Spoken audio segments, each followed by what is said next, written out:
ચાલુ છે। નમસ્કાર ખેડૂત મિત્રો, આજે આપણે એક એવા ખેડૂત મિત્રને મળવા માટે આવેલા છે કે જેમને ત્યાં ભીંડાની ખેતી કરી છે। હવે આમ જોવા જઈએ તો આ તાલુકો કયો? નવાપુર અને જિલ્લો નંદુરબાર અને આપણું ગામનું નામ શું? ખોકરવાડા। હા, તો આ ગામની અંદર તમારા સિવાય ઘણા બધા લોકો ભીંડા કરતા જ હશે, બરાબર ને? મોટા ભાગે ભીંડાની ખેતી થાય, બીજી કઈ ખેતી થાય? બીજું કઈ મકાઈ ને બરાબર, શેરડી મકાઈ થાય, બરાબર ને? શાકભાજી બીજી પણ થાય, પણ સૌથી વધારે ભીંડા થાય એવું ખરું? એમ તો થોડોક 5-6 જણ કરે, એમ વધારે નહીં। ઓકે, તો તમે કેટલા વર્ષથી ભીંડાની ખેતી કરો છો? આ તો 5 વર્ષ આગાડી કરેલી, પણ પાછું પાણીની સગવડ નહીં હતો એટલે પાછું આ વર્ષ જ કરી એમ। અચ્છા, એટલે આ તમે 5 વર્ષ પહેલા કરેલી ને આજે હમણાં ચાલુ છે, બરાબર ને? એટલે પૂરો અનુભવ નથી? હા, પૂરો અનુભવ। તો તમારું નામ જણાવો પહેલા તો। મારું નામ સંદીપભાઈ રૂપજીભાઈ ગામિત। હા, ખોકરવાડા। હા, તાલુકા નવાપુર, જિલ્લો નંદુરબાર। ઓકે, હવે મને એ જણાવો કે આપણે અહીંયા જોયું તો 3 ખેતર તમારા છે, ત્યાંથી લઈને મતલબ એક ખેતર ત્યાં ઉપર છે, એક ખેતર આ છે અને બીજું ખેતર અહીંયા છે, બરાબર ને? તો આમાં કઈ જાત ભીંડાની તમે રોપી એ થોડીક વાત કરો। આ 030 છે 1 કિલો। હા, અને આ નીચલા બંધિયામાં તો 60-67 છે। Okay, 1 kilo. તો મતલબ 2 અલગ અલગ જાત છે? હા, 2 અલગ અલગ જાત છે, બરાબર ને? તો હવે મને એ જણાવો કે આ ભીંડાની ખેતી તમે બીજા વર્ષે જ કરી રહ્યા છે, મતલબ 5 વર્ષ પહેલા કરેલી અને આ મતલબ બીજી વખત તમે કરી, તો ત્યારની જે ખેતી અને આજની ખેતી એમાં શું ફેરફાર તમને લાગે? એમ તો આ દવાઈ વાપરી એટલે આ ભીંડામાં તો હમણાં સારું લાગે એમ। ત્યારે તો એટલું બધું નહીં નીકળે એમ। બરાબર, ત્યારે કેટલું નીકળતું હતું? ત્યારે કોઈ 30-40 કિલો જેવા નીકળતા હતા। અચ્છા, 30-40 કિલો? હા। અને અત્યારે કેટલું નીકળે ઉત્પાદન? અત્યારે 90-80 કિલો નીકળતા છે। 90-80 કિલોના આસપાસ તમારું ઉત્પાદન નીકળે છે। કેટલા દિવસના અંતરે તોડો છો? એક દિવસે। એક દિવસ વચ્ચે ખાલી રાખો? હા, એક દિવસ ખાલી, અને પછી એના પછી બીજા દિવસે તોડી નાખો? કેટલીક જેવી તોડ થઈ હશે અંદાજે? અંદાજે કોઈ 6-17 તોડ થઈ હોય। 6-7 તોડ થઈ ગઈ? 16-17 તોડ થઈ ગઈ, બરાબર। એટલે મહિનાથી વધારે સમય થઈ ગયો, બરાબર ને? હવે અત્યારે ઘણા બધા ખેડૂતો ભીંડાની ખેતી કરે છે, પણ જોઈતું ઉત્પાદન મળતું નથી, નાની મોટી કંઈ ને કંઈ પ્રોબ્લેમ આવી જતા હોય, બરાબર ને? તો શું તમારા ખેતીમાં એવો કંઈક પ્રોબ્લેમ આવેલો ખરો?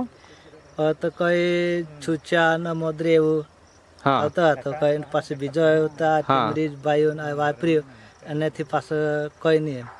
એટલે શું થતું હતું? આ કોઈ છૂચા ને મોદરી એવું હતો, બસ પાછું બીજો એમ તો બીજું કઈ નહીં? બીજું કઈ નહીં। હા, બીજું તમે કઈ ખેતરની વાત કરી, એક ખેતરની, એમાં શું થયેલું એ થોડીક વાત કરો। આમાં એકદમ પીળા પડી ગયેલા ભીંડા। આ જે ખેતર છે, આ ખેતરની અંદર એકદમ પીળા પડી ગયેલા।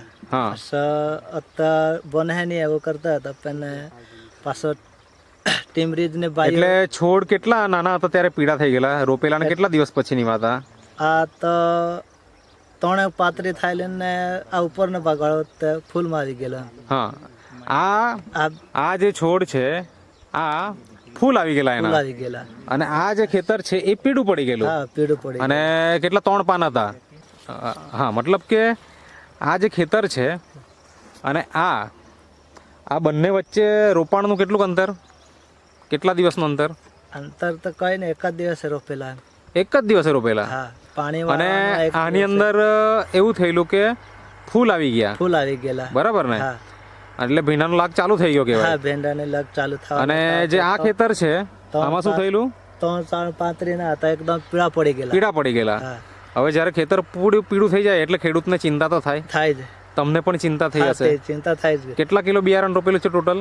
2 કિલો। 2 કિલો? ના, ક્યારામાં કેટલું હશે? આ 1.5 કિલો જેવો છે। 1.5 કિલો? તો એટલું બિયારણ જો ફેલ જવાનું એવું લાગે તો આપણને નિરાશા થાય। તો તમે પછી તેના પછી શું વિચાર્યું, શું કરવાનું વિચાર્યું? તો હવે શું કરવાનું, કોઈ નહીં, હવે થઈ ગયેલો મનમાં, પણ આપણે હા, મતલબ કે પીળું ખેતર થઈ ગયું, તમે ટેન્શનમાં હતા? ટેન્શનમાં હતા। પછી શું કર્યું? પાછું કઈ નહીં, દીપુભાઈ હતા અને એને મિત્રો મળ્યા એને કહેતો હતો કે આ દવા એક છાંટે તો સારું પડે એમ કહેતો હતો. પાછા એને ફોન કર્યો હા એટલે આને કોન્ટેક્ટ થયો, પાછા એને ખેતરે લઈ આવ્યો ને આ જે ભાઈ છે અહીંયા બાજુ ઊભેલા છે ઈકુભાઈ, ઈકુભાઈ. બરાબર ને, એમનો કોન્ટેક્ટ તમે એમને જોડે કર્યો. હા ઈકુભાઈ તમે થોડીક વાત કરો કે કઈ રીતના એમના જોડે કોન્ટેક્ટ થયો. મારો બેન લાગે એનો છોકરો છે ભડપુંજા, ત્યાં દુકાને રહેતો છે એરિયો. મારું સ્ટેટસ જોયું કે ભાઈ ભીંડા કરતા છે ને બાયોફિટની બધી પ્રોડક્ટ એ ભીંડામાં વાપરતા છે ને આ રીતનું એનું ભીંડામાં સારું એવું પરિણામ મળેલું છે એમ કરીને એમને સંદીપભાઈને સ્ટેટસ બતાવ્યું. એટલે તમારા જે કોઈ ઓળખીતા સગાવાલા એમનું સ્ટેટસ જોઈને એમના મારફતે તમારો કોન્ટેક્ટ થયો. હા બરાબર ને? બરાબર. હા, પછી તમે એના વિઝિટ માટે આવ્યા. હા, પછી શું થયું? પછી ભીંડા તો એકદમ પીળા થઈ ગયેલા હતા. હા, તો મેં કીધું સંદીપભાઈ આમાં આપણી પ્રોડક્ટ વાપરો સ્ટીમ રીચ બાયો હા. ને સહેત ને નીચે ડિંચિંગ કરો તો તમારો ડેવલપ થઈ જાય, ભીંડા તમારા ખોટમાં નહીં જાય એમ. બરાબર છે. તો ત્યાર પછી તમે દવા લીધી દવા લીધી. નેટસફ કંપનીની. હા, કઈ કઈ દવા લીધી જે અહીંયા રાખી છે આપણે અહીંયા? એ જ ને? હા આ જ બધી લીધેલી ને? હા, ના આમાં તો પેલો એક નથી છે. વેમ નથી. અચ્છા, વામ નથી. બાકી આ સ્ટીમરીચ છે, બાયો 99 છે, NPK છે, સેત છે, હા અને બીજું તમે વામ. વામ આટલી વસ્તુ તમે લીધી તમારા ખેતરમાં વાપરવાની શરૂઆત કરી. કરી. તો કેટલી વાર છંટકાવ, મતલબ કેટલા દિવસે છંટકાવ કરો છો અને જમીનમાં કેટલી વખત આપ્યું? આ જમીનમાં MPK ના 3 વખત ડ્રેસિંગ કરી હા, એને સાંટા કરતા હતા અઠવાડિયામાં એક વખત. અઠવાડિયામાં એક વખત. હા હવે એનાથી તમને અત્યારે શું ફાયદો દેખાય છે તમારા ખેતરમાં?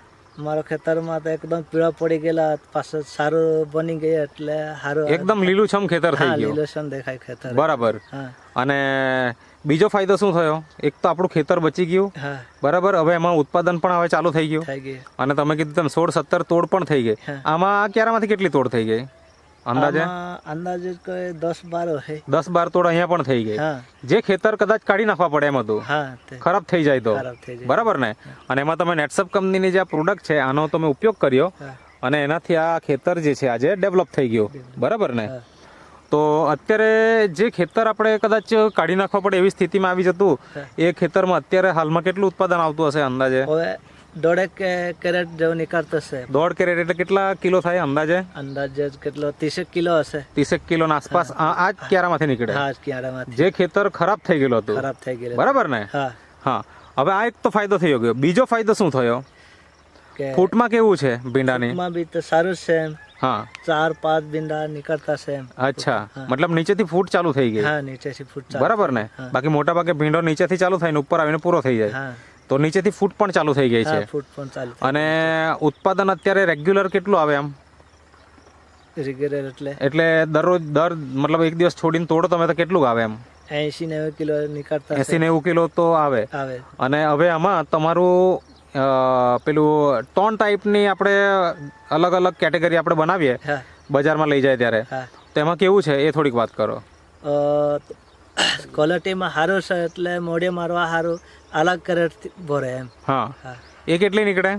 આ 70 કિલો 70 કિલોના આસપાસ નંબર 1 ક્વોલિટીના નીકળે. નંબર 1 ક્વોલિટી નીકળે. બરાબર છે.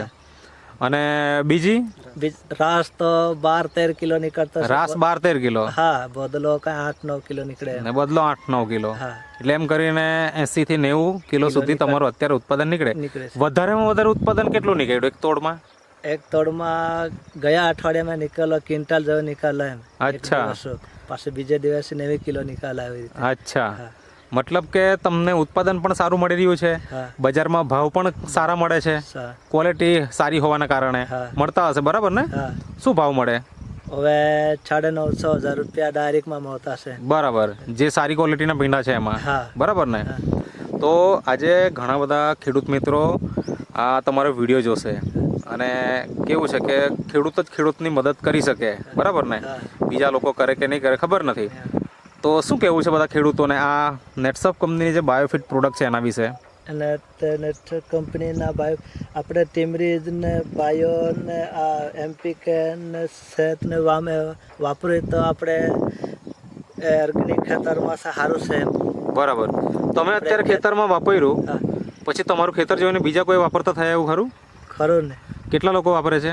હવે 3-4 જણ વાપરતા છે આ ગામડા. મતલબ કે પાક્કું રિઝલ્ટ હોય તો જ બીજા લોકો વાપરે ને, હા તો જ. બરાબર ને? હા. એટલે તમારા મારફતે બીજા ખેડૂતો પણ આજે વાપરતા થઈ ગયા છે. વાપરતા થઈ ગયા એટલે 3 તે છે ને મારે કોઈ 4 જણ અમારા ખોખરવાડા ગામમાં ઓહો. વાપરતા છે. હવે આપણી એક વાત થઈ કે ખેતરમાં તો ભીંડાનામાં ખેતીમાં ફાયદો થયો જ, પણ બીજો શું ફાયદો થયો તમને? આ જમીનમાં તો એકદમ કોડાક હતી, તે જમીન હવે એકદમ પોચી થઈ ગઈ, ઓછી થઈ ગઈ. એને પેલો આવશ્યક પડી ગયા એમ. અચ્છા, હા. અળસિયા બી આવી ગયા? આવી ગયા અરે વાહ. એટલે મતલબ કે અળસિયા તો આજે ખેતરમાં જોવાના નહીં મળતા હોય ને, અહીંયા અળસિયા બી છે. એનો છે. મતલબ એવું થાય કે જમીન ફળદ્રુપ થઈ રહી છે એમ, હા બરાબર ને? એટલે જમીન પહેલા કડક હતી, કડક હતી, અત્યારે નરમ થઈ ગઈ. નરમ થઈ ગયો. એટલે 5-6 વર્ષના આગળ ખોતર રાખેલો, સાણિયું ખાતર, ત્યારથી કઈ નહીં નાખેલું. અચ્છા, મતલબ 5-6 વર્ષ પહેલા સાણિયું ખાતર નાખેલું, નાખેલું હજુ સુધી નાખ્યું નથી, નથી તો પણ આજે જમીન એકદમ સારી છે. છે, હા. તમારા ખેતરમાં એક મશીન જોયું મેં, બરાબર? એ ચલાવીને બતાવો ને, એટલે ખેડૂત મિત્રોને ખબર બી પડે કે ખરેખર કેટલી જમીન નરમ થઈ છે. જો આ જમીન છે જે ભીંડાની માટે બનાવેલી છે, અને અત્યારે આ ખેડૂત ભાઈ એક મશીન છે એમની પાસે, એ લઈને આવે છે. તો જમીન કેટલી નરમ બની છે ને એ આપણને એ જોવા મળશે. હા,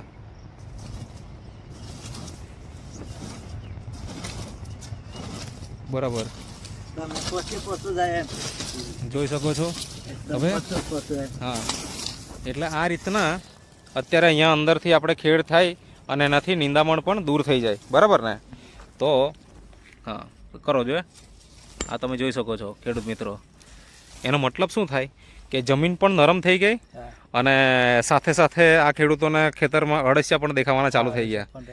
તો નેટસપ કંપનીની જે પ્રોડક્ટ છે આ બાયોફિટ રેન્જની, એ કોઈ પણ ખેડૂત મિત્ર વાપરશે તો આ જે ભીંડાનું ખેતર જે સુધરી ગયું છે આજે, એ તો ફાયદો થશે જ, પણ સાથે સાથે જમીન પણ નરમ બનશે, એટલે કે આસાનીથી આપણે ખેડી શકીએ છીએ. તો આ ફાયદો પણ આપણે મેળવી શકીએ છીએ.